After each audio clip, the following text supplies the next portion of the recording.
मोअज़्ज़ज़ नाज़रीन, आपका मेज़बान अज़हर सलीम आपकी खिदमत में हाजिर है और आप देख रहे हैं अपना प्यारा पाकिस्तान।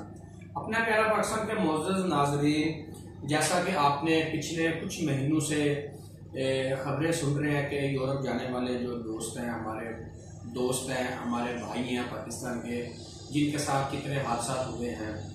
कुछ लोग यूनान से आगे जाते हुए जिन पे कुछ लोगों का मसला बना, कुछ लोगों के साथ मोरक्को से आगे जाने का, कुछ लोगों से लीबिया से आगे जाने का मसला बना।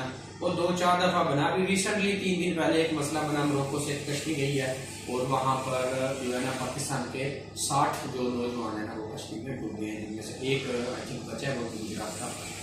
और मेरी जितनी भी वीडियो आज तक बनी है ना यूट्यूब पर, एक वीडियो में भी मैंने कभी डेंकी के बारे में या डन बेस के बारे में, जो चोरी लोगों को बाहर बाई सी लेके जाते हैं, उनके साथ आज तक मैंने उसके हवाले से कोई वीडियो भी अपलोड नहीं की। और मेरे आज भी वीडियो सिर्फ बनाने का मकसद ये है कि यार मैं आपको एक इतना आसान तरीका बताता हूँ बाहर जाने का, यूरोप जाने का, अरब में जाने का, या उसके अलावा किसी भी कंट्री में जाने का।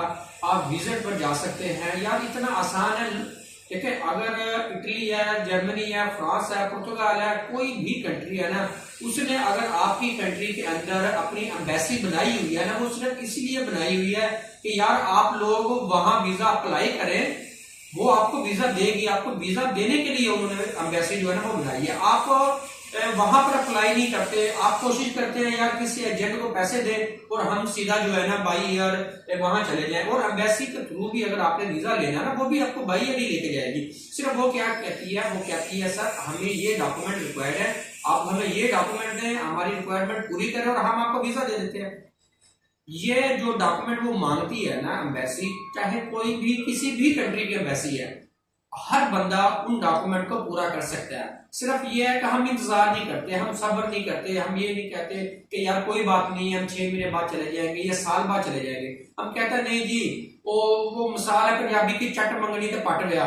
हम काम इस तरह करते हैं जी, आज पैसे दिए, कल हमें बंदा जो है उठा के वहां भेज दे। भाई ऐसा नहीं होता। अगर आप डेंकी पर भी जाते हैं ना, मुकम्मल कैलकुलेशन अपनी करें, आप लाखों रुपए वहां लगा के भी जाते हो। अभी ये जो अभी रिसेंटली 3-4 दिन पहले जो वाकया हुआ है ना, उन लोगों की खबरें आ रही है 45 लाख रुपए जो उन्होंने पे किए हैं वहां जाने के लिए।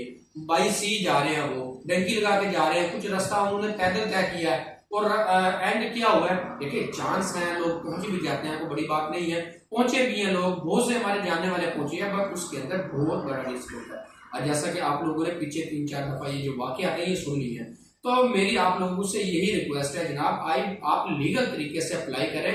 देखिए मैं ये नहीं कह रहा कि मेरी वीडियो से देख के आपको सारी रिक्वायरमेंट या सारे डॉक्यूमेंट का पता करें। आप खुद अपने मोबाइल से पता करवा सकते हैं कि आपको जिस कंट्री में जाना है, उस कंट्री में जाने के लिए कौन कौन से डॉक्यूमेंट चाहिए। यार आप उन डॉक्यूमेंट को कंप्लीट करो, आप अपनी बैंक स्टेटमेंट अच्छी करो, आप अपना जो है वो एक जिससे एम्बेसी रिक्वायरमेंट होती है कि आपके इनकम सोर्सेज क्या हैं, आप अपने इनकम सोर्सेज को बेहतर करें। अगर आपने वाले साहब की बेस में जाना है तो आप वाले साहब से बोले जी वो आपके अकाउंट में प्रॉपर जो है वो पैसे ट्रांसफर करें, उसको आप मेंटेन रखें 6 महीने तक, साल तक, कोई बड़ा मसला नहीं है। आप लोग क्यों दूसरे या गलत रास्तों की तरफ जो है ना वो जाते हो कि यार हम डंकी लगा जाए, हम ये काम कर ले, हम वो काम कर ले। उस चीज को छोड़ें भाई। आप लोग यूरोप या किसी भी कंट्री में जाना चाहते हैं, आप जा सकते हैं। आप अपने मोबाइल से सारी अपनी किसी भी एम्बेसी में जिसमें भी बल्कि आपने जाना है, वहां की वेबसाइट ऑन करें, वहां पे उन्होंने हर बंदे के लिए हर कैटेगरी के डॉक्यूमेंट मेंशन किए हुए हैं, उन डॉक्यूमेंट को फॉलो करें। अगर आप नहीं कर सकते, आप किसी की हेल्प ले सकते हैं, किसी एजेंट की हेल्प ले सकते हैं, किसी ट्रैवल एजेंसी पर जा सकते हैं, किसी कंसल्टेंट से मिल सकते हैं। आपको अपॉइंटमेंट नहीं मिल रही, आप किसी ट्रैवल एजेंसी वाले से, किसी कंसल्टेंट से आप उसकी हेल्प ले सकते हैं, जी हमें आपको अपॉइंटमेंट ले दे, कोई बड़ी बात नहीं है। लीगल तरीके से अप्लाई करें। और मैं आपको गारंटी देता हूं कि आप किसी कंसल्टेंट से राब्ता करके अप्लाई करेंगे ना, और अगर वहां आपने 45 लाख दिया है ना, आपका यहाँ पर वीजा जो है ना मैक्सिमम जो आपका खर्चा आएगा ना, वो 2 से 5 लाख रुपए आपका खर्चा आएगा। और आप बाई ईयर इज्जत के साथ आप किसी भी कंट्री में जा सकते हैं, आपके लिए कोई बड़ा मसला नहीं है। एम्बेसी की फीस को ज्यादा नहीं होती, कंसल्टेंट की फीस भी इतनी ज्यादा नहीं है। बस आपको जो यही समझ लें कि डॉक्यूमेंट इकट्ठा करने में थोड़ा टाइम लगेगा, यार इधर जाना उधर जाना। सिर्फ आप लोग इन चीजों से बचने के लिए ना अब डंकी वाला रास्ता जो है वो इस्तेमाल करते हैं। अगर आप लोगों को खुद आप देखें, अगर आपको किसी कंट्री की इंफॉर्मेशन बिल्कुल प्रॉपर मिल जाती है तो वेल है, अगर नहीं मिलती तो आप मुझे कमेंट में बताएं, मुझे व्हाट्सएप पे मैसेज करें कि सर इस कंट्री की आप इंफॉर्मेशन चाहिए, मैं इंशाल्लाह उस कंट्री की आपको प्रॉपर इंफॉर्मेशन भी दूंगा, आपको कंसल्टेंट भी इंशाल्लाह दूंगा जो आपको जेन्युइन तरीके से जो है ना आपको आपकी फाइल को जो है ना वो तैयार करेगा, आपको अपॉइंटमेंट लेके देगा, आपको एम्बेसी में आपका इंटरव्यू करवाएगा। बाकी आपके नसीब में अगर वीजा लग जाता तो वेल है, अगर नहीं लगता तो यार आपकी कम से कम जान तो बचेगी ना, आपका जानी नुकसान तो नहीं होगा ना। तो जो एम्बेसी में आपने फीस पे की होगी वो आपकी जाया होगी, बस इसके अलावा और कोई ज्यादा आपका नुकसान नहीं होगा।